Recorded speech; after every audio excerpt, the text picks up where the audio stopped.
Donc, on va faire le point sur la situation. D'abord, si on est dehors à cette heure, c'est qu'il y a des raisons, bien sûr. On est sur un conflit avec notre direction qui nous refuse notre dû. Alors notre dû, c'est quoi?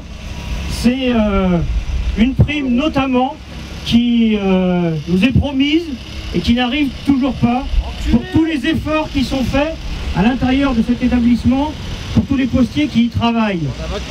On a récupéré donc du courrier du trafic de la Haute-Vienne, donc du 87, à effectif constant, et on n'a toujours rien, on ne voit rien venir, notamment sur la question salariale. Alors les primes à la poste, c'est peanuts malheureusement, hein. Quand on travaille avec l'Interpol, on sait qu'ailleurs ça se passe un peu autrement. Chez nous, c'est vraiment des radins. Il faut savoir qu'ils font quand même des bénéfices colossaux. Les chiffres pour 2017, c'est au courrier, c'est 600 millions d'euros de bénéfices quand même, hein. Donc il y aurait de quoi satisfaire largement toutes les revendications. Donc on a plusieurs revendications. Il y a une revendication nationale sur une prime de 1000 € pour tous les postiers tout de suite. Ça, on l'attend. On va faire signer une pétition et on va faire remonter à notre fédération.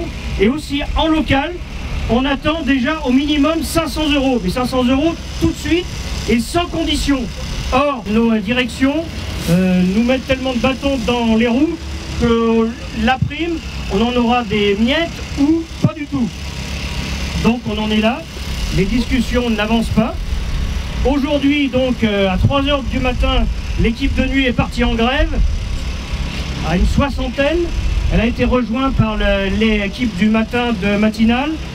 Il y a beaucoup de grévistes aussi en après-midi et en soirée.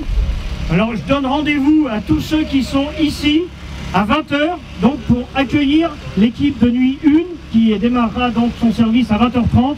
On sera là à 20 h pour les accueillir et bien sûr pour les motiver pour l'action. Ce qu'on souhaite bien sûr, c'est l'unité la plus large. Alors on appelle aussi les autres organisations, ça fait plusieurs fois qu'on les appelle et un jour, je pense qu'ils répondront présents, parce que l'unité elle se fait aussi sur les revendications, donc on a besoin de tout le monde. Voilà, on a besoin de tout le monde pour obtenir satisfaction. On nous renvoie, alors les responsabilités sont diluées, ça se fait dans toutes les boîtes. On a une direction nationale maintenant de tous nos établissements, vous voyez ce grand cube là. Voilà, il y en a encore plus d'une trentaine en France. On a une direction nationale à Paris et à chaque fois qu'on discute avec notre directeur en local, il nous renvoie à la direction nationale. Nous, ce qu'on veut, c'est des interlocuteurs de proximité. À la CGT, on insiste sur la proximité. On rejoint en ça d'ailleurs le mouvement des Gilets jaunes qui réclame de la proximité, des services publics partout en nombre suffisant pour satisfaire aux besoins de la population. C'est là-dessus qu'on se bat aussi. Je vois le camarade du gaz, hein. Voilà. Les services publics, ben voilà, ben on a besoin d'en remettre un coup là-dessus aussi. Donc on en est là. Aujourd'hui, donc c'est un temps fort, voilà, sur 24 heures.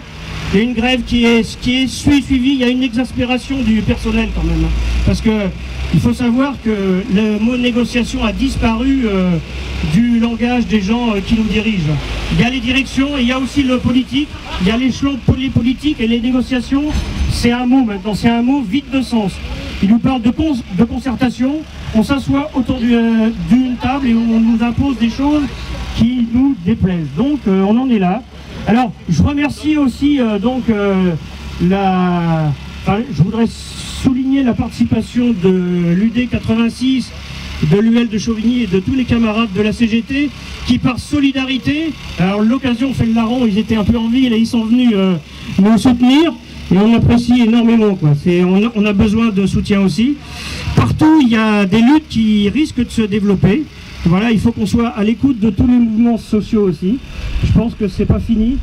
On n'en est peut-être qu'un début. Donc voilà, on a besoin de soutien et en même temps, on a besoin d'organisations qui combattent toutes les régressions. Donc là, on y va, mais franchement. Voilà.